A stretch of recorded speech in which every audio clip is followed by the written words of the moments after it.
All right, world history students, this is your Chapter 33 test review. This is the Cold War.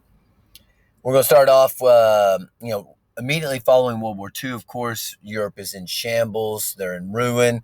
America doesn't want them to be in that case.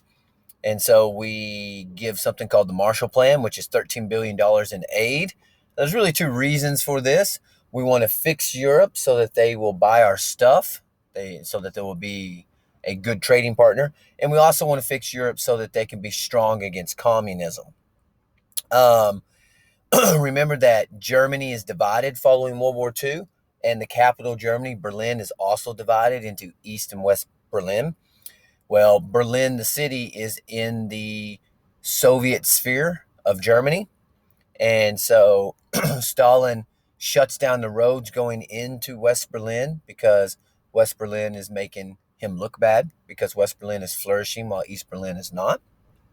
And so that, of course, leads to the Berlin airlift. We fly over the top and supply the city for almost a year. And so Stalin just quietly, pulls up the stakes and stops doing that blockade.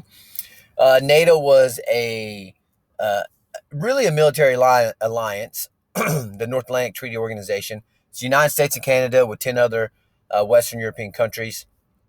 The idea is that an attack against one is an attack against all.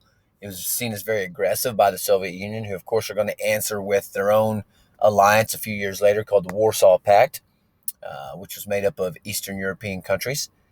And, again, this is going to ratchet up the tensions of the Cold War. Now, the Iron Curtain was something that was coined by Winston Churchill. And for him, it was this metaphorical, meaning it's not a real curtain, it's not a real wall, but that there was on this border between Eastern and Western Europe a dividing line between communism and capitalism, and that communists weren't letting any ideas from the West get in, no culture from the West getting in. It's like there's a curtain there that they can't pass. A big point of the Cold War was the arms race, and also the space race as well. The Soviets dropping the atomic bomb in 1949 really kicked off the arms race. It's going to push America to get the hydrogen bomb, and then the Soviets will follow very soon after with that. Then it's building intercontinental ballistic missiles, and it's just tanks and planes, and really upping the stakes in the Cold War. Sputnik, launched in 1957, was the first artificial satellite, the first object to leave this Earth, and that kicked off the space race, of which the Soviets were beating America soundly, right up until 1969, when the Americans were the first and only country in history to put men on the moon. Now, Harry Truman was the man who dropped the atomic bombs at the end of World War II. He's going to start us off in the Cold War. He issued something called the Truman Doctrine, which was the United States pledge to give financial aid to countries that were trying to resist communism. We don't want the domino effect. The idea that if one country falls to communism, the country that borders it will fall to communism, and then the country that borders that country will fall to communism. And at the end of the day, it's going to be America versus a world of communism. So, Truman Doctrine, very important. China during this time period, remember that Mao Zedong and his communists have defeated the nationalist forces and taken control and created the People's Republic of China. Mao has some very poor policies that are going to result in tens of millions of deaths. His great leap forward was an agricultural program that created communes. In the beginning, peasants were his people. They were the ones that supported him more than anyone else. But this is going to result in tens of millions of deaths. Because he begins to lose support, he issues something called the Cultural Revolution, which is spearheaded by students, college students. And Mao gives this little red book. Basically, it's a cult of personality to make Mao seem like he's perfect and whatnot. And it's really going to stamp down on anybody criticizing communism. Cuba during the Cold War has a couple of important events. In 1959, Castro would take over Cuba from Batista, and he would become a communist dictator. We can't handle that, only 90 miles away from the United States of America. So we hatch a plot called the Bay of Pigs invasion. and you had all these Cuban refugees who fled the communist country. So our idea is that we will train them, put some guns in their hands, and drop them off at the island, and that they'll take the island over. They are defeated, just epically routed.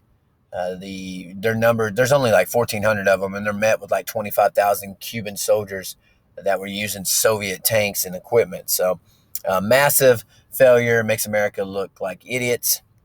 A few years later, we would get the even bigger Cuban Missile Crisis. Our spy planes have seen that the Soviets are stashing missiles on the island of Cuba. This leads to a 13-day standoff. And at the end of this affair, which really came very close to nuclear warfare, the decision was that the Soviets would have to remove their missiles, and they would do that in exchange for the United States removing their missiles in Turkey and Italy, and also that the United States would pledge not to invade Cuba. Korea and Vietnam are two proxy wars during the Cold War, meaning it's about the ideological battle of democracy versus communism. Korean War is a 3-year war, 1950 to 1953. Technically, it's a NATO war, but 90% of the troops are going to be supplied by America, a lot of the money as well. In the beginning, the communists pushes the South all the way to the tip, but then MacArthur lands a surprise amphibious assault and pushes the communists back to the border with China. Then 400,000 Chinese come screaming out of China and pushes them back to the original border, which is the 38th parallel. MacArthur wants to drop 50 nukes on China. Truman won't let him. Truman will end up firing him. And basically, the Korean War was a stalemate. It ended where it started, at the 38th parallel. Vietnam comes in 1964 with the Gulf of Tonkin Resolution. This was maybe, sort of, probably not an attack on an American ship. It was a missed torpedo attack, maybe, they said. Lyndon Johnson, the American president, is going to use this as a reason to go to war in Vietnam. And so the Gulf of Tonkin Resolution essentially gives him the war powers necessary to begin the war. Ho Chi Minh is the leader of the communist forces in North Vietnam. And the Viet Cong, you have to know, those are Vietnamese that are in the South that support communism. So they're sort of like terrorists there in the South. And Vietnam will drag on for a long time, and will eventually, under Richard Nixon, he will pull the troops out in 1973. And within about a year, communist forces will take over the rest of Vietnam. So Vietnam is a failure in keeping Vietnam from becoming communist. All right, that's your test.